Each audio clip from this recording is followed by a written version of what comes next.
Start. अध्यक्ष महोदय, सबसे पहले मैं अपने माननीय कार्यकारी पार्षद महोदय का, जिन्होंने बजट भाषण दिया है और अपनी नीतियों की घोषणा की है, उसके बारे में उनको हृदय से बधाई देना चाहती हूँ। विराम। मैं यह नहीं कहती कि कोई क्रांतिकारी परिवर्तन लाना चाहता है यह बजट, विराम, लेकिन मैं यह भी देखती हूँ कि यह बजट जो है धीरे धीरे गति से समाजवाद की ओर बढ़ता जा रहा है। विराम।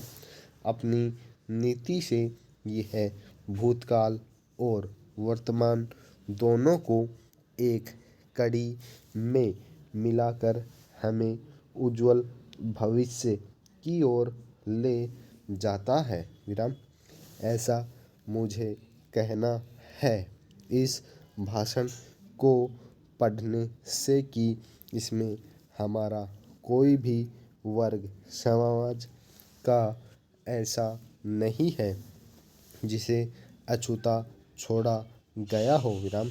क्योंकि भारतवर्ष एक कृषि प्रधान देश है और मैं यह समझती हूँ कि इस बजट के दौरान यह पूरी तरह से कोशिश की गई है कि ग्रामीण अर्थव्यवस्था को, जिसे हम अर्थव्यवस्था की रीढ़ भी कह सकते हैं, उस ढांचे में उस रीढ़ की हड्डी को और भी सशक्त बनाने का पूरी तरह से प्रयत्न किया गया है। राम।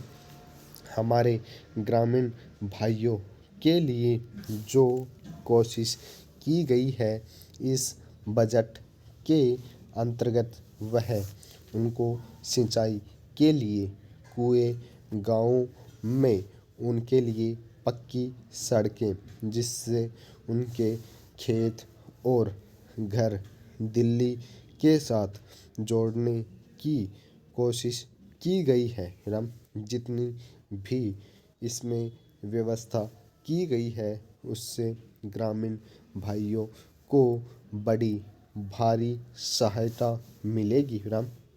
उसके अतिरिक्त ग्रामोद्योग के द्वारा जो रोजगारी का प्रबंध किया गया है उससे भी ग्रामीण अर्थव्यवस्था को एक बहुत बड़ी सहायता मिलेगी। विराम। पैराचंद। मैं इनका ध्यान इस ओर दिलाना चाहती हूँ कि जहाँ तक शिक्षा का संबंध है, इस बजट में कोई विशेष प्रावधान नहीं किया गया है। राम।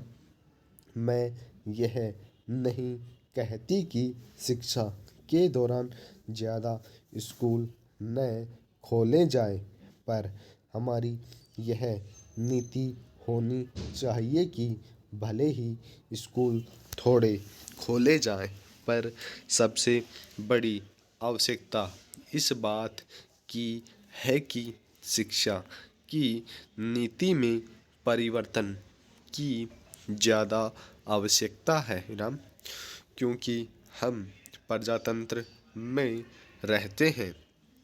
प्रजातंत्र को अगर हमें सफल बनाना है तो सबसे पहले हमें ऐसे नागरिक चाहिए जिन्हें अपने अधिकारों और अपने कर्तव्यों का भली भांति ज्ञान हो। विराम।